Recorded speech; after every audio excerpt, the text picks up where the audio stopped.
বিশ্বকাপ নিয়ে চর্চার নিয়মিত আয়োজনে আপনাদের সবাইকে স্বাগত জানাচ্ছি।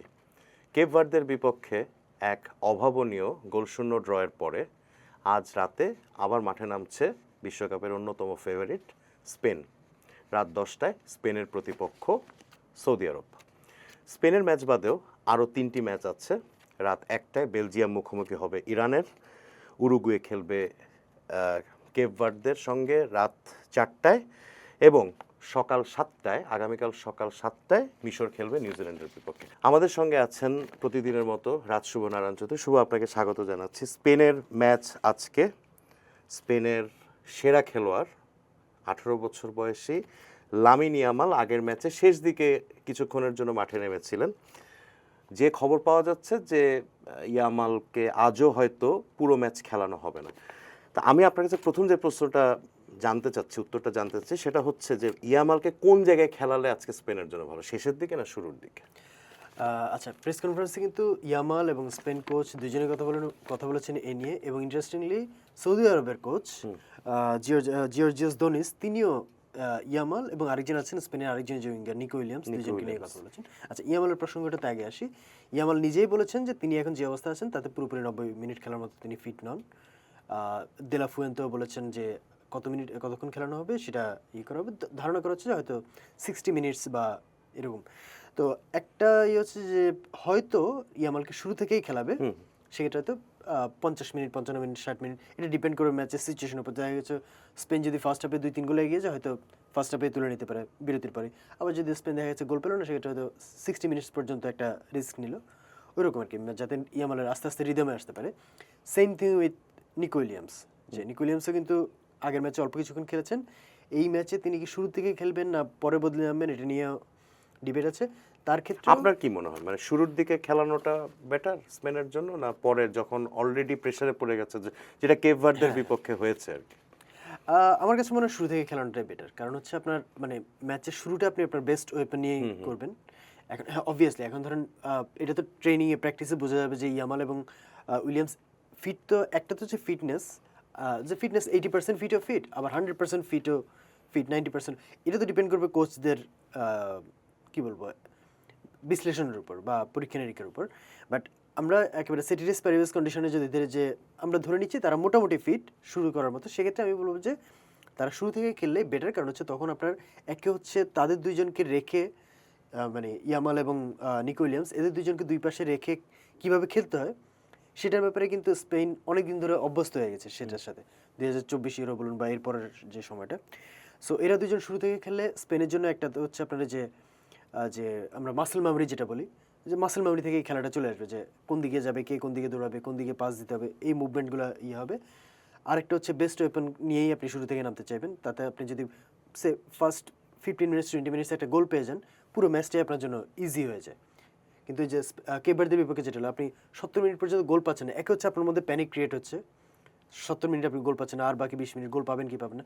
অন্যদিকে কেপ ভার্দে ততক্ষণে আরও কনফিডেন্ট হচ্ছে যে 70 মিনিট ঠেকে রেখেছে, আর তো 20টা মিনিট। তখন মানে মেন্টালিটিতে একটা ফুটবল অনেক বড় পার্থক্য করে দেয়। তো ওই দিক থেকে আমি মনে করি শুরু থেকে খেলাটা একটা প্রেসার নিয়েও মাঠে নেই যে আমাকে গোল করতে হবে। হ্যাঁ, আমরা প্রতিদিন এই অনুষ্ঠানে আপনার একাদশ নিয়ে আলোচনা করি কোনো একটা দলের। আজকে আমরা স্পেন নিয়ে করব। তো স্পেনের একাদশটা কেমন হওয়া উচিত যদি আপনি ট্যাকটিক্যাল বোর্ডে বের করে আপনি আমাদেরকে দেখান। ট্যাকটিক্যাল বোর্ডে যাই আমরা। স্পেন যেটা হচ্ছে, স্পেনে আমরা একটু আগে যেটা নিয়ে কথা বলছিলাম, নিকো উইলিয়ামস এবং লামিন ইয়ামাল। স্পেনের 11-এর সবচেয়ে বড় কোশ্চেন এই দুইটাই, যে এরা দুজন খেলবেন কি খেলবেন না। তো আমরা যেহেতু আমরা ধরে নিচ্ছি যে এই দুজন শুরু থেকেই খেলাটাই বেটার। তো এবং রিপোর্ট যেটা পাওয়া যাচ্ছে, ইয়ামালের খেলার সম্ভাবনাটা খুব বেশি মনে হচ্ছে, যে ইয়ামাল শুরু থেকে। আমরা তাহলে ইয়ামালকে ধরে নিয়ে আমরা পুরো একাদশটা সাজাই। আচ্ছা, গোল পোস্টে খুব বেশি চেঞ্জ হওয়ার কিছু নাই। গোল পোস্টে উনাই সিমন, আমরা স্পেন নিয়ে অনেকবার বলেছি, স্পেনের 3জন ভালো গোলকিপার আছেন, দারুণ গোলকিপার আছেন, কিন্তু স্পেন কোচ উনাই সিমনের উপরে ভরসা। আচ্ছা, রাইট ব্যাক পজিশনটাতে আমি একটু পরে আসছি। লেফট ব্যাকে কুকুরেয়া স্পেনের এই মুহূর্তে ইভেন কেপ ভার্দের এগেইনস্টে স্পেনের অ্যাটাকিং আউটলেট যদি আমরা বলি, সেটাই কুকুরেয়াই ছিলেন। আজকেও হয়তো সৌদি আরব যেহেতু একটু ডিফেন্সিভ ফুটবলই খেলে, সেক্ষেত্রে কুকুরের ভূমিকাটা খুব গুরুত্বপূর্ণ হতে যাচ্ছে।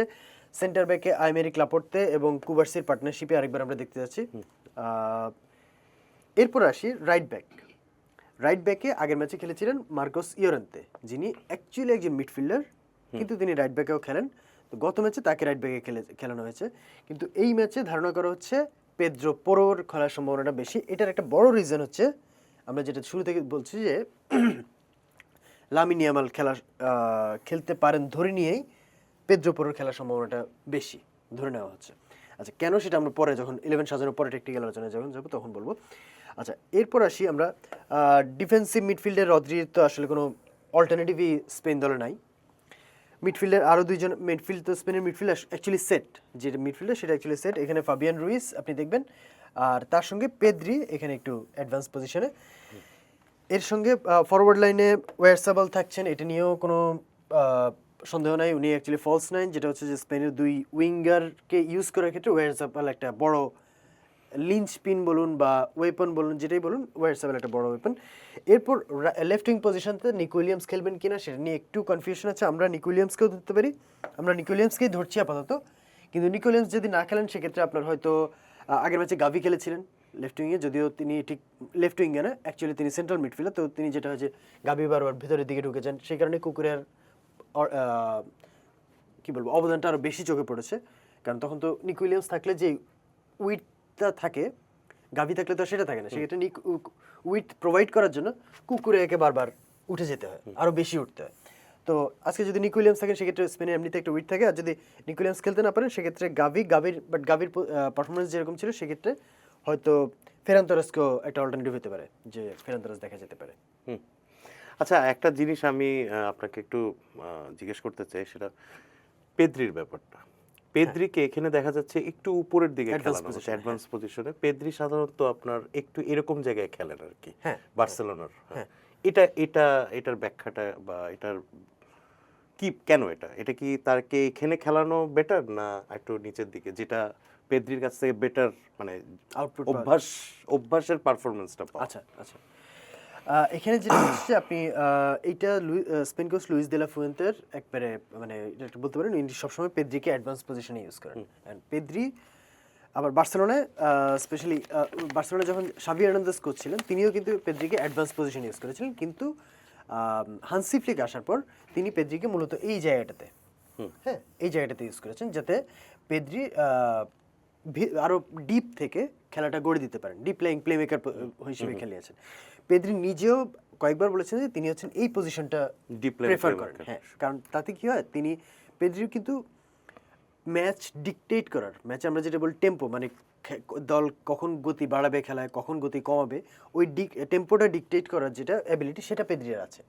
এখন বার্সেলোনার ক্ষেত্রে এইটা থাকাতে সুবিধা যেটা হয়, পুরো খেলাটা পেদ্রিকে ঘিরেই হয়। পেদ্রি এখান থেকে ধরেন সেটা এদিকে পাস বলুন, এদিকে পাস মানে অনেকটা স্বাধীনতা নিয়ে খেলা, অনেক খেলার সুযোগ পান। তার জিনিসটা আপনি যত পেছনের দিকে থাকবেন তত আপনি পুরো মাঠ দেখতে পাচ্ছেন। পেদ্রির মতো প্লেয়ার যার ভিশন আছে, তার যদি পুরো মাঠ দেখার সুবিধাটা আরও বেশি থাকে, তার জন্য সেটা বেটার। এখন স্পেন কোচের দে লা ফুয়েন্তের এটা কি, দে লা ফুয়েন্তে হচ্ছে চান যেটা, যেহেতু ওয়ারসাবাল নিচে নেমে আসেন, দুই উইঙ্গার ওয়াইড পজিশন থেকে ভেতরের দিকে ঢুকেন, তিনি চান হচ্ছেন এদিকে এই দুইজন থাকলে ওয়ারসাবাল হচ্ছেন আপনার রানিংটা প্রোভাইড করেন, সেক্ষেত্রে একজন লাগে হচ্ছেন পাসটা প্রোভাইড করার জন্য। যে আপনার ধরেন ইয়ামাল এখান থেকে ঢুকলেন, বা সেটা ইয়ামাল অনেক সময় তো বল নিয়ে ঢুকবেন, বা বল নিয়ে ঢুকার পর তো দেখা গেছে বলটাকে এখানে কারো কাছে দিতে হবে, তো দেখা গেছে এটা পেদ্রির কাছে দিয়ে ইয়ামাল এখানে চলে গেল, সেখানে পেদ্রি হয়তো ডিফেন্সের মাথার উপর দিয়ে একটা বল প্রোভাইড করলো। সেম থিং উইথ নিক উইলিয়ামস, সেম উইথ ওয়ারসাবাল, যে হয়তো এখান থেকে একটা থ্রু পাস দিয়ে দিল। হ্যাঁ, তো এই কাজটা, এই রোলটার জন্যই হচ্ছেন দে লা ফুয়েন্তে পেদ্রিকে অ্যাডভান্স পজিশনে চান। কিন্তু এটার অসুবিধাটা যেটা, সেক্ষেত্রে হচ্ছে পেদ্রির পুরো অ্যাবিলিটিটা আপনি পাচ্ছেন কিনা। পেদ্রির কাছ থেকে এখানে খেলে আপনি পেদ্রির ক্রিয়েটিভিটিটা পাচ্ছেন, ট্রু, নো ডাউট অ্যাবাউট ইট।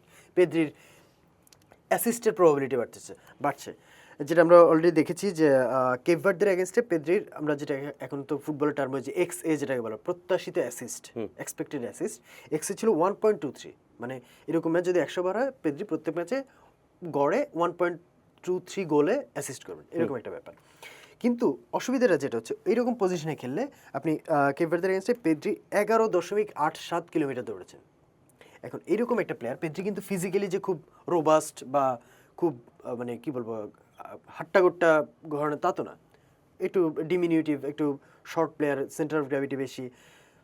তার হচ্ছে ব্রেইনের খেলাটা বেশি দরকার। তো এইরকম একজন প্লেয়ার যখন 11.87 কিলোমিটার 90 মিনিটে দৌড়ান, তার মানে হচ্ছে কি তাকে এখানে দৌড়াতে হচ্ছে, আবার বল যখন যাচ্ছে তখন তাকে ইয়েতে এরকম দৌড়াতে হচ্ছে। কিন্তু তিনি যখন এখানে থাকেন তখন কিন্তু তাকে ডিফেন্সে বারবার ট্র্যাক ব্যাক অত বেশি করতে হয় না। হ্যাঁ, বা খুব কম জায়গায় কভার করতে হয়। তো এইরকম একজন প্লেয়ার যখন আপনার 90 মিনিটে 11 কিলোমিটার 12 কিলোমিটার দৌড়ান, তখন আপনি যখন 70 মিনিট 60 মিনিট 60 মিনিট 70 মিনিটে পরে যাবেন, তখন কিন্তু তার কাছে আপনি যখন প্রচুর পরিমাণে দৌড়াবেন, আপনার ফিজিক্যালি টায়ার্ড হবেন। টায়ার্ড হলে সেটা আপনার ক্রিয়েটিভিটিতে, ভিশনে, আপনার ব্রেইনের অ্যাক্টিভিটিতে অনেক বেশি প্রভাব ফেলবে।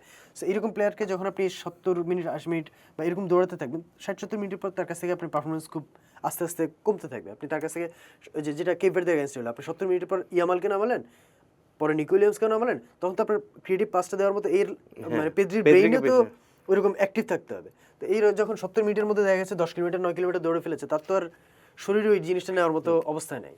তো এই জায়গাটাতে আমার কাছে মনে হয় যে মানে যদি এরকম হতো যে পেদ্রি এখানে আর ফাবিয়ান রুইজ এখানে বা এই জায়গাতে, সেটা হয়তো স্পেনের জন্য বেটার হতো।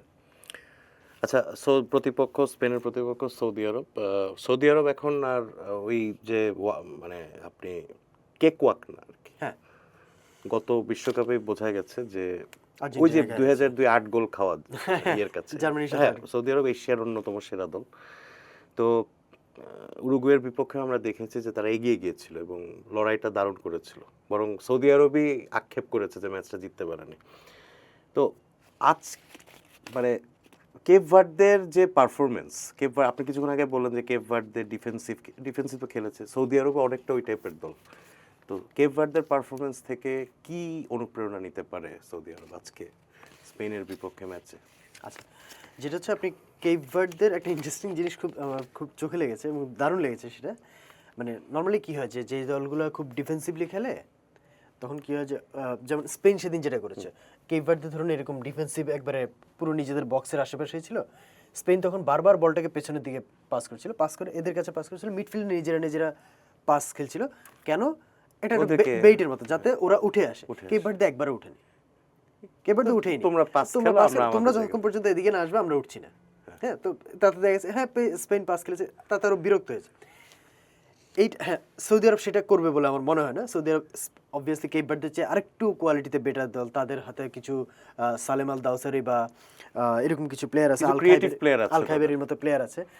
তো বাট সৌদি আরব, আমরা উরুগুয়ের বিপক্ষে ম্যাচে যেটা দেখেছি, সৌদি আরব কিন্তু ডিফেন্সিভই খেলে, একেবারে লো ব্লক, আমরা যেটা বলি যে আপনার এই জায়গাটাতে একেবারে ব্লক করে রেখে ওরা 4-4-2-তে খেলে, বা আমরা হয়তো ফরমেশন একটু পরে দেখছি। তো ওরাও ডিফেন্সিভই খেলে, 4-4-2 এর ডিফেন্সিভ আস্তে আস্তে 4-4-5-1 হয়ে যায়। তো ওই জায়গাটাতে স্পেনের জন্য আজকে একটা যে মানে আরেকটা লো ব্লকই পেতে যাচ্ছে, লো ব্লক খেলার টিমের বিপক্ষে আরেকবার খেলতে হচ্ছে আর কি। তো সৌদি আরব কোন জায়গাটা আপনার এক্সপ্লয়েট করবে স্পেনের দুর্বলতা? আমরা আগে সৌদি আরবের ফরমেশনটা যদি একটু দেখিয়ে নিই। সৌদি আরব যেটা বললাম যে সৌদি আরব আপনার 4-4-2-তেই খেলে। এখানে আপনার সৌদি আরবের যেটা আমরা বললাম যে সৌদি আরব 4-4-2-তে খেলে, কিন্তু যখন আপনার আরো ডিফেন্সিভ মানে অপোনেন্ট যখন আরো আগে নিজেদের ওদের বক্সের দিকে যেতে থাকে, তখন যেটা হয় যে উনি হয়তো এই 2 সেন্টার ব্যাক বা এরকম কোন একটা জায়গা নিয়ে নেন, এবং তখন আপনার এই যে এই 5-4-1 হয়ে যায়। হ্যাঁ, এই যে 5-4-1 এরকম একটা পজিশনে সৌদি আরব চলে যায়। তার মানে হচ্ছে স্পেনকে আজকেও এরকম একটা ডিপ ব্লকের এগেইনস্টে খেলতে হবে, যেটা আমরা একটু আগে বলছি।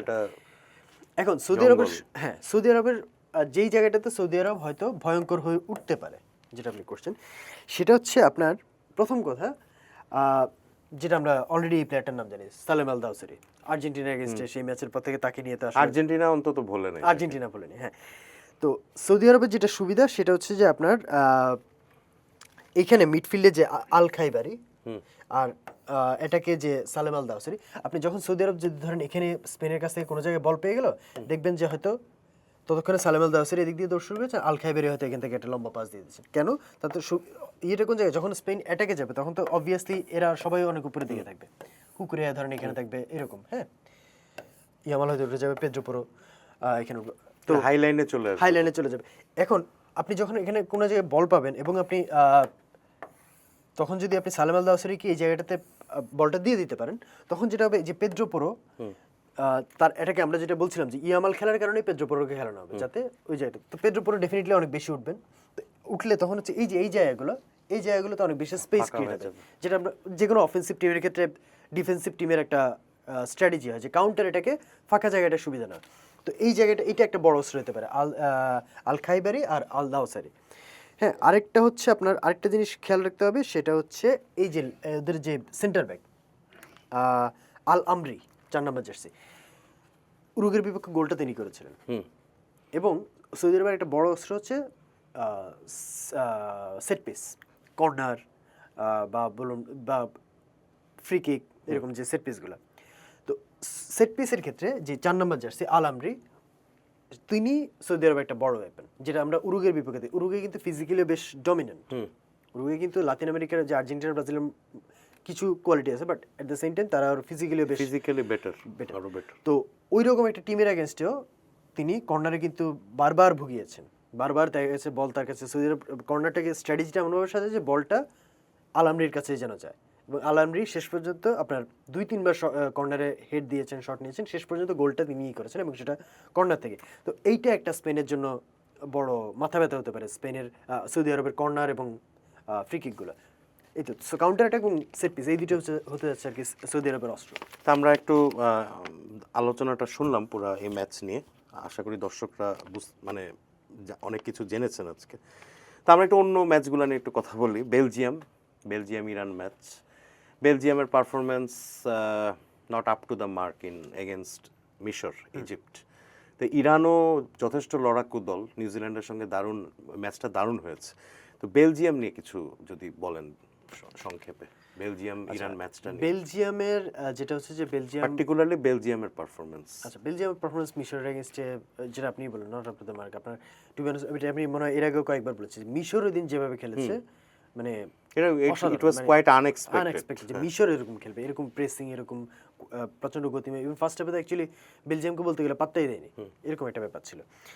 তো ইরানের আবার সেটা আপনি যুদ্ধ বলুন আর ফুটবল মাঠ বলুন, ইরানের হচ্ছে তারা কখনো ভয় পায় না কোনো কিছু। তাদেরকে আপনি যে মানে কি বলবো, আপনি দমিয়ে রাখার মতো আসলে তাদের হ্যাঁ, আপনি ফুটবল মাঠে তাদের অ্যাবিলিটি নিয়ে হয়তো কিছু থাকতে পারে, যে বেলজিয়ামের সাথে ability wise player versus player comparison যদি অবভিয়াসলি পিছিয়ে থাকবে, কিন্তু তাদের যে জায়গাটা সুবিধা মানে বা তাদের যেটা আপনি শক্তির জায়গা, সেটা হচ্ছে যে তাদের যে যতটুকু অ্যাবিলিটি আছে, তারা ওই যে পাঞ্চিং অ্যাবাভ দ্য ওয়েট বলে না, যে আপনার অ্যাবিলিটির চেয়েও অনেক বেশি ফাইট করা, অ্যাবিলিটির সর্বোচ্চ ব্যবহার তো তারা করে, অ্যাবিলিটির বাইরে আরো বেশি। যদি 100% অ্যাবিলিটি থাকে তারা দেয় 120%। যেটা আপনি দেখবেন যে ইরানও এরকম একবারে ডিপ ব্লকে খেলবে, যে এরকম আপনার যখন অপোনেন্ট অ্যাটাক করবে তখন হয়তো দেখা গেছে এদের কেউ একজন নেমে যাবেন, এরকম যে 4-5-2 বা 4-5-1 বা এরকম কিছু একটা। বাট যখন কাউন্টারে উঠবে, এখান থেকে যখন বল পাবে, আপনি যেটা দেখবেন যে ওদের এই যে স্ট্রাইকার মেহেদি তারামি, তিনি খুব দ্রুত উঠে যাচ্ছেন, উইঙ্গার উঠে যাচ্ছেন। বাট একটা বড় ওয়েপন হচ্ছে তাদের রাইট ব্যাক রেজাইয়ান। একটা বড় ক্রসের উৎস হচ্ছে তার ক্রস দারুণ, এবং বারবার দেখবেন যে ইরান যখন উঠবে এখান থেকে এইখানে কোনো একটা জায়গা থেকে তার হয়তো ক্রস দেখবেন অনেক বেশি। তিনি প্রচুর ক্রস করেন, যেটা আগের ম্যাচেও দেখা গেছে, এবং তার ক্রসের একটা বড় কি বলবো ডেস্টিনেশন হচ্ছে স্ট্রাইকার মেহেদি তারামি এবং উইঙ্গার মোহেবি। এই দুজনের কাছে এর প্রচুর ক্রস যাবে, এবং এই দুইজনেই হচ্ছেন এই ক্রসটাকে কতটা কাজে লাগাতে পারেন, এটা একটা বড় ওয়েপন হয়ে থাকবে আর কি ইরানের। তো ইরানের খেলায় ওই যে সৌদি আরবের মতোই ডিফেন্স এবং কাউন্টার অ্যাটাক। এবং বেলজিয়ামকে আমার কাছে মনে হয় অনেকটা ইজিপ্টের এগেনস্টে যেই চ্যালেঞ্জটা কিছু, মানে ফার্স্ট হাফ তো পুরোটাই ইজিপ্ট খেলেছে, মানে এই ম্যাচেও ছিটে ফোটা আমার কাছে মনে হয় ইজিপ্ট ওই দিন যে ধরনের খেলা খেলেছে ইরানের কাছ থেকেও সেই ধরনের খেলার অনেকটা আপনি বলতে পারেন। বেলজিয়ামের কিন্তু আজকে একটা বড় মাথা ব্যথা আছে জেরেমি ডোকু। এই মুহূর্তে বলা হয় যে তাকে one of the best wingers in the world. But Jeremy ডোকুর আজকে রেসপিরেটরি একটা ইলনেসের কারণে তিনি আজকে খেলতে পারবেন কি পারবেন না সেটা নিয়ে যথেষ্ট ডাউট আছে। জেরেমি ডোকু যদি না থাকে, বেলজিয়ামের কিন্তু একটা বড় ওয়েপন আপনি আর পাচ্ছেন না। হ্যাঁ, তো এইটা একটা বড় মাথা ব্যথা হতে পারে। সেক্ষেত্রে জেরেমি ডোকুকে ছাড়া মানে আমরা তো ইয়ের ক্ষেত্রে বেলজিয়ামের ক্ষেত্রে সবসময় বলি যে কেভিন ডি ব্রুইনে হচ্ছেন তাদের সবচেয়ে বড় ওয়েপন। তো একে তো হচ্ছে ডিপ ব্লকের এগেন্স্টে কেভিন ডি ব্রুইনে কতটা ইফেক্টিভ থাকবেন, কারণ ডিপ ব্লকে আপনি যখন দেখবেন কেভিন ডি ব্রুইনে হচ্ছেন, তখন দেখবেন যে তার সাথে হয়তো দুইজন মিডফিল্ডার এরা হয়তো জায়গাটা ছোট করে। হ্যাঁ, তো একে তো হচ্ছে তার জন্য সমস্যা। প্লাস যদি জেরেমি ডোকু এখানে না থাকে, আমি জার্সি নাম্বারটা আমরা একটু ইগনোর করি, ধরেন জেরিমি ডোকু যদি এখানে থাকতো তখন যেটা হতো যে এই প্লেয়ারটাকে হয়তো এদিকে ব্যস্ত থাকতে হতো, রাইট ব্যাক হতো তখন এর সাথে ব্যস্ত থাকতো, তখন অবভিয়াসলি এই জায়গাটাতে ডি ব্রুইনের জন্য পাস দেওয়ার একটা জায়গা তৈরি হতো, খেলার একটু জায়গা তৈরি হতো। জেরিমি ডোকু না থাকা ডি ব্রুইনের জন্য একটা সমস্যা তৈরি করবে, যে কারণ হচ্ছে তার একটা পাসিং আউটলেট নাই, প্লাস হচ্ছে মিডফিল্ডারদেরকে একটু তার কাছ থেকে সরানোর জন্য যে সরিয়ে নেবে এরকম একটা প্লেয়ার ডোকু জায়গায় যেই খেলুন, সেটা ধারণা করা হচ্ছে যে হয়তো ফার্নান্দেস পার্দো খেলবেন, বাট ওই যে ডোকুর মতো তো আর তিনি ঠিক 1-on-1-এ বলুন বা পেইসে বলুন অতটা ডোকুর মতো সার্ভিস তিনি দিতে পারবেন না। তো সেই জায়গাটাতে ডি ব্রুইনের জন্য আলটিমেটলি প্রেশার বেড়ে যাবে, যে কারণ তখন তার উপর তার সঙ্গে তাকে আরো বেশি প্লেয়ারকে কি বলবো প্লেয়ারের সাথে ব্যাটেল করতে হবে। তো ওই জায়গাটাতে একটা তার কাজটা একটু কঠিন হয়ে কাজটা ডেফিনেটলি অনেক কঠিন হয়ে যাচ্ছে। হ্যাঁ, বেলজিয়ামের জন্য একটা পয়েন্ট হতে পারে যদি তারা লুকাকুকে পায়। লুকাকু আগের ম্যাচে খারাপ খেলেননি, বাট শুরু থেকে খেলেননি, তো এই ম্যাচে যদি তিনি শুরু থেকে খেলতে পারেন, কারণ শুরু থেকে থাকলে যেটা হয় যে তিনি তখন হচ্ছে এই যে দুইটা সেন্টার ব্যাককে ব্যস্ত রাখলেন, তিনি সেন্টার ব্যাককে ব্যস্ত রাখলে যেটা হবে তখন এদেরকেও আলটিমেটলি এই জায়গাগুলো কভার করার জন্য তো নামতে হবে, তখন হচ্ছে আবার ওই একটু স্পেস তৈরি হবে ডি ব্রুইনের জন্য। ভোর 4টায় আপনার কেপ ভার্দে উরুগুয়ের সঙ্গে খেলবে। কেপ ভার্দের গোলরক্ষক ভোজিনিয়া স্টার হয়ে গেছেন, তা আজকে কিন্তু আরেকটা বড় পরীক্ষা তার জন্য, মানে স্টারডমটাকে ধরে রাখা। নুনিয়েজ, ভালভার্দে এদের এগেনস্টে খেলতে হবে। এই ম্যাচটা নিয়ে কিছু বল। উরুগুয়ে আগের ম্যাচে কিন্তু উরুগুয়ে চান্স ক্রিয়েট করেন তা না, খারাপ খেলেন, একেবারে খারাপ খেলেন, বাট গোলটা পায়নি আলটিমেটলি। এক গোল সৌদি আরবের গোলরক্ষক বেসিক্যালি, সৌদি আরব গোলরক্ষক তো কেপ ভার্দের গোলরক্ষক স্পেনের বিপক্ষে অসাধারণ খেলেছেন, যেটা আপনি বললেন অলরেডি স্টার হয়ে গেছেন। বাট আমার কাছে কেন যেন মনে হয় যে কেপ ভার্দের একটা তো হচ্ছে ফার্স্ট ম্যাচে কিছু একটা করে দেখানো, যে আমরা কিছু একটা করে দেখাবো, এই যে একটা মেসেজ দেওয়া, ওইটা ওদের দেওয়া হয়ে গেছে এক।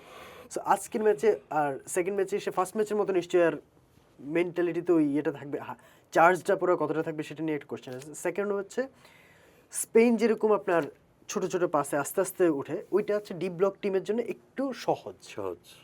হ্যাঁ, হয়তো প্লেয়ার কোয়ালিটি দিয়ে পার হয়ে যায় Spain, but D block team যারা খেলে তাদের জন্য সহজ হচ্ছে যদি এবং আমার কাছে কেন যেন মনে হয় স্পেনকে আসলে এই ধরনের ঝামেলায় ফেলে দেওয়া সহজ তাদের খেলার ধরনের কারণে।